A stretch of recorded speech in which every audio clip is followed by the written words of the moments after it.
Hello everyone, Sylvan Bell coming to you live from San Francisco. It's September 13th, 2014. Thought we would do some sales training from the Bay. Hey, why not? I want to talk to you about one-dimensional salespeople. Now, a one-dimensional person is one of those people that every time that you talk to them and every time you see them, they have the same type of conversation, right? So I have a friend that has a bunch of cats. And every time I talk to her, the conversation never varies. It's always around the cats. It's not anything else.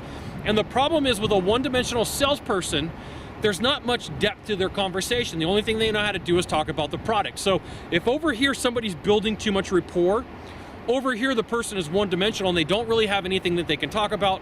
They don't know how to build rapport with the buyer. They just know how to get to their presentation, and it seems like there's something wrong with them. It just seems like they have one core driver, and that core driver is to give the presentation no matter how good or how bad it is.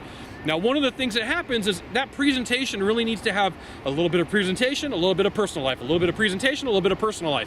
But when it's one-dimensional, it's just too much. It's just too much of a conversation all at one time, just pushed into the buyer, and the buyer's like, well, you know what? I don't ever really think of, I remember having a process where everything was just crammed down my throat. You know, there's something wrong here. And anytime that the buyer's saying, hey, wait a minute, just something doesn't feel right, something feels ooky, something feels strange, something feels wrong, more than likely you're not going to make the sale. Now, unless it's an emergency and the person says, hey, I need to have this product to serve as this thing right now, then yes, maybe they might come back and they might go, but you know, at the same time, they're sitting there and they're like, oh, this is ooky, there's something wrong, there's something just not quite right, there's a problem here. So the whole thing is, you know, one of the best things that you could do is you could watch other salespeople. And when somebody's brand new, it seems like they're one-dimensional because it seems like they have to concentrate on the sales process. They have to pay attention to the sales process because they really don't know if they get off bounds or out of the story, how to get back in.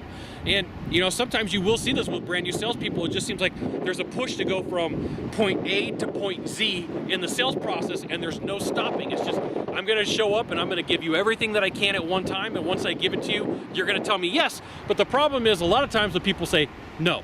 So here's the thing, start watching other salespeople and point out some of the traits that they have. This is definitely a sales sabotage. Sales sabotage happens to all salespeople when they don't pay attention to what's going on, or they don't have the right training, or somebody hasn't shown them the light. Now, if you could do a small favor for me in the box down below, leave a comment, question, or story, that'd be fantastic. To the right or to the left, there's subscribe buttons. There's also the thumbs up, meaning, hey, Scott, that was awesome, and that was cool. And then, you know, you can send it out to all your friends via StumbleUpon, Facebook, Twitter, Google+, because I always forget that one. Scott Sylvan Bell. Only Scott Bell with Sylvan Bell. We'll see you soon. Thanks for watching. Aloha.